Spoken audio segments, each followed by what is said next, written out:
Salut amis Carcinebran et bienvenue sur Etnaran. Il y a environ une semaine et demie, j'ai posté une vidéo sur ma chaîne concernant deux projets que j'ai envie de faire, que j'ai envie de partager avec vous, et je vous ai demandé dans cette vidéo de voter pour l'un de ces projets pour lequel vous vouliez voir en premier.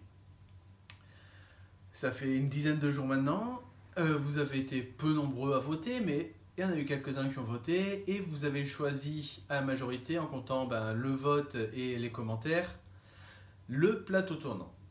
Forcément. Vous aviez le choix, pour rappel, entre un plateau tournant motorisé pour présenter les prints que je fais et un boîtier de contrôle pour imprimante 3D. Le boîtier de contrôle, ça aurait été un peu plus simple, hein, je ne vous le cache pas. Le plateau tournant, c'est un modèle qui est quand même plus compliqué, vous allez voir pourquoi. Mais bon, vous avez choisi, donc on va commencer par le plateau tournant. Donc si vous n'avez pas vu cette vidéo de présentation, je vous invite à la voir, je vais essayer de mettre le lien là-haut. Et donc le but ici est de suivre ensemble du début à la fin un projet, c'est-à-dire de la réalisation du cahier des charges jusqu'à l'impression finale et à la mise en ligne des fichiers. Donc aujourd'hui, pas de modélisation, pas d'impression, je suis désolé, mais uniquement la réalisation du cahier des charges. Alors pourquoi? Tout simplement parce que le cahier des charges est une partie très importante dans la réalisation d'un projet. Je vous explique. Je pourrais très bien commencer directement à modéliser le projet, c'est-à-dire je lance mon petit Fusion 360, je commence à faire mon plateau, je fais mon plateau, je fais la base, je fais place pour le moteur, mais quel moteur choisir, quelle place donc mettre. Je vais arriver à un moment où je vais devoir revenir en arrière parce que j'avais pas pensé à ça, et je vais finir par faire quelque chose de très brouillon et ça sera pas très intéressant à voir, ce sera vraiment du bricolage et c'est vraiment pas le but ici. Donc on va réaliser un cahier des charges. C'est important pour n'importe quel projet. Le cahier des charges, en fait, c'est ce qui va nous permettre de partir de ce qu'on veut faire à arriver à ce qui est faisable, en voyant toutes les étapes, tout ce dont on va avoir besoin dans notre produit pour pouvoir réaliser un produit final correct. Et on va faire ça donc avec le plateau tournant aujourd'hui. Bien, donc le but de ce projet, déjà on va le définir clairement, c'est créer un plateau tournant motorisé, facilement réplicable, donc pour n'importe qui, et qui est capable d'accueillir n'importe quel print que je vais faire sur mon Anycubic ou sur la plupart de mes imprimantes 3D. Donc on va commencer par la base, le plateau du plateau tournant. Donc un plateau circulaire, un petit cylindre d'environ peut-être 10 mm d'épaisseur, qui doit être capable d'accueillir n'importe quel objet imprimé sur mon Anycubic. Sachant que mon Anycubic a un volume d'environ 20 cm3, soit une base de 20 cm par 20 cm, je devrais pouvoir poser au maximum un carré de 20 par 20 sur mon plateau. On va prendre 21 par 21 pour avoir un peu de marge. Donc ce qui veut dire que je pourrais sur mon plateau poser au maximum un carré de 21 par 21. Ce qui veut dire aussi que la diagonale de ce carré deviendra le diamètre de mon plateau. Et par un calcul très savant, on peut en déduire que cette diagonale fera environ 29,3 cm. Soit pour arrondir 30 cm. Donc un cercle avec un diamètre de 30 cm. Ce qui veut dire que notre plateau fera 30 cm de diamètre. Ce qui veut dire que je ne pourrai pas l'imprimer en une seule fois, déjà. Et oui, puisque le but c'est de pouvoir poser l'équivalent d'un plateau d'imprimante 3D dessus. Donc je ne peux pas l'imprimer en une seule fois sur l'imprimante 3D. Ça paraît logique. Donc première chose pour le plateau, il devra être en plusieurs parties pour pouvoir être imprimable. Continuons. Toujours sur le plateau. Un des points qui revient souvent sur les plateaux tournants que l'on peut trouver sur internet, c'est le poids du plateau. Le problème avec le poids du plateau, c'est que quand il est trop léger, il a du mal à suivre le mouvement, il tremble un petit peu, il se déséquilibre facilement. Donc il faut que le plateau soit alourdi. Deuxième point. Donc on verra après plus tard comment. Donc maintenant, passons à la deuxième partie. Motoriser. Un plateau tournant motorisé, ce qui veut dire que je vais devoir utiliser un moteur. Mais quel moteur utiliser? Les petits moteurs que l'on trouve n'importe où on n'en trouve jamais deux de la même taille, les moteurs qui sont dans les voitures téléguidées, des moteurs qu'on peut récupérer dans des vieilles imprimantes. Quel moteur utiliser? Le but est qu'il soit réplicable facilement. Donc que n'importe quel maker ait accès à ce matériel pour pouvoir le faire. Or, il y a un moteur que tout le monde connaît, que tous les makers connaissent, dont on est sûr qu'il puisse faire bouger un objet de 20 cm3, donc n'importe quel objet qui a été imprimé sur une imprimante 3D, et qui est toujours de la même taille. Je parle bien sûr des moteurs pas à pas NEMA 17, les moteurs que l'on a sur toutes nos imprimantes 3D en ce moment. Si vous avez une imprimante 3D qui coûte moins de peut-être 1000 €, vous êtes sûr d'avoir des moteurs pas à pas NEMA 17 dessus.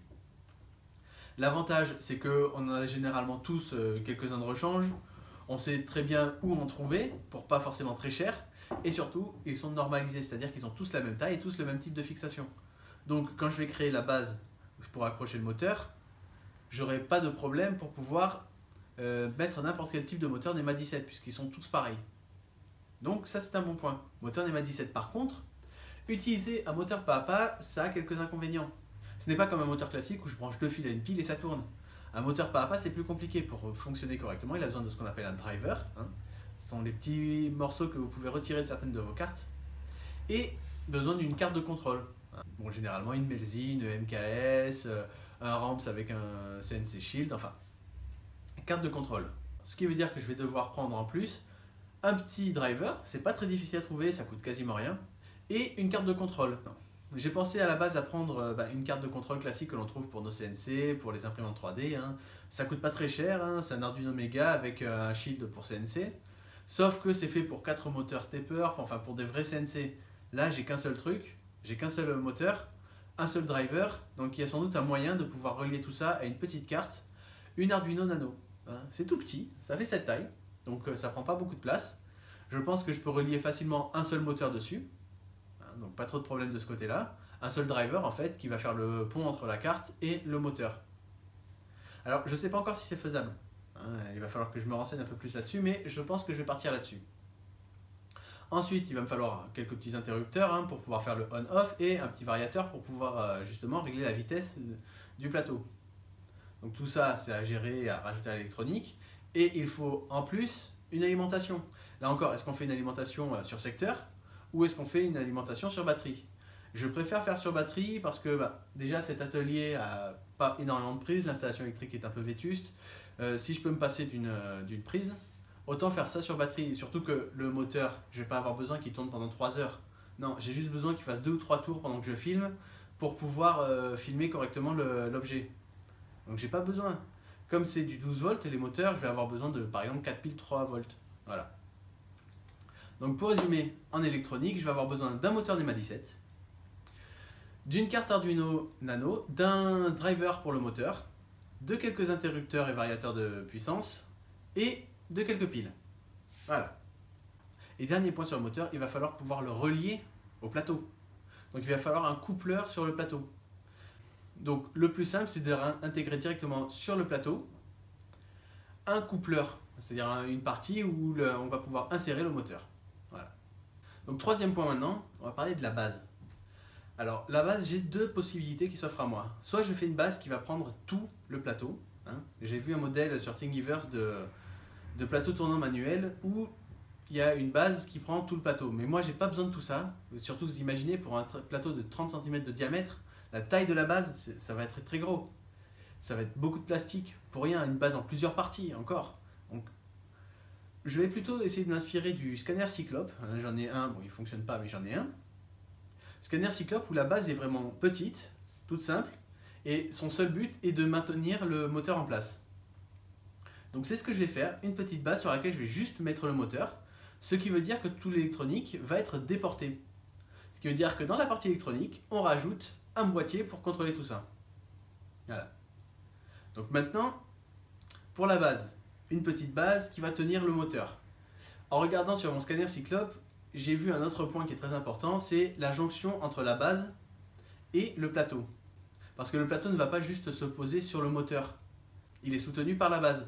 Et ça, à l'aide d'un roulement à billes qui permet en fait de faire une jonction propre entre le plateau et la base. Ce qui fait que vous avez un mouvement propre, lisse, quand vous faites tourner le plateau. Sauf que un roulement à billes, alors déjà, ces gros roulements à billes, ça coûte un peu cher. On n'en trouve pas partout, ils ne sont pas tous de la même taille. Donc là encore, c'est comme pour le moteur, soit je trouve quelque chose de très normalisé, soit je trouve quelque chose pour le remplacer. Et là, j'ai pas envie de mettre un roulement à billes. Déjà, c'est pas génial niveau modélisation, il n'y a pas énormément de choses à faire. Et puis surtout, je pense qu'on peut se passer de ce roulement à billes. On va décortiquer ça. Un roulement à billes, c'est un roulement et des billes. C'est faux, mais c'est pour synthétiser. Donc si j'enlève le roulement, qu'est-ce qui me reste? Les billes. Du coup, je me suis dit, pourquoi ne pas tout simplement faire une simple gouttière sur la base dans laquelle on va mettre des billes. Des billes en acier de 10 ou 12 mm. Et le plateau va tout simplement reposer sur ces billes. Ce qui fait qu'en fait cette gouttière entière va faire office de roulement. Donc une grosse partie sera imprimée et on peut commander des billes de 12 mm sur eBay pour pas trop cher. Donc ça règle ce problème. Et rien que comme ça, on a fait le tour. Donc pour résumer, on a le plateau qui sera de 30 cm de diamètre, je ne connais pas encore l'épaisseur, qui sera en plusieurs parties et qui comportera un coupleur pour le moteur. Le moteur sera un moteur PAPA NEMA 17, on aura comme électronique un driver et une carte Arduino Nano, plus quelques petits interrupteurs et une alimentation par pile.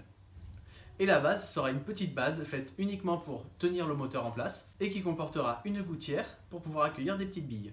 Ces billes qui serviront à supporter le plateau.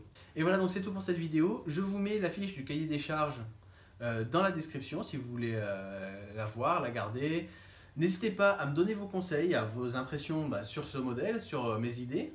Je suis ouvert à toute proposition, je n'ai pas encore commencé. Je n'ai pas encore fini de valider complètement le cahier des charges et il y a des détails que je n'ai pas encore vus.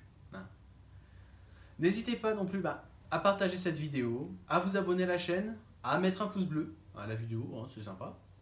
À me suivre sur Twitter, je vais devenir encore plus actif sur Twitter justement avec ces projets puisque je ne vais pas pouvoir tout filmer, mais je vais faire pas mal d'états d'avancement de mon projet sur Twitter justement. Et moi j'ai plus qu'à vous dire à très vite pour une prochaine vidéo. Ciao!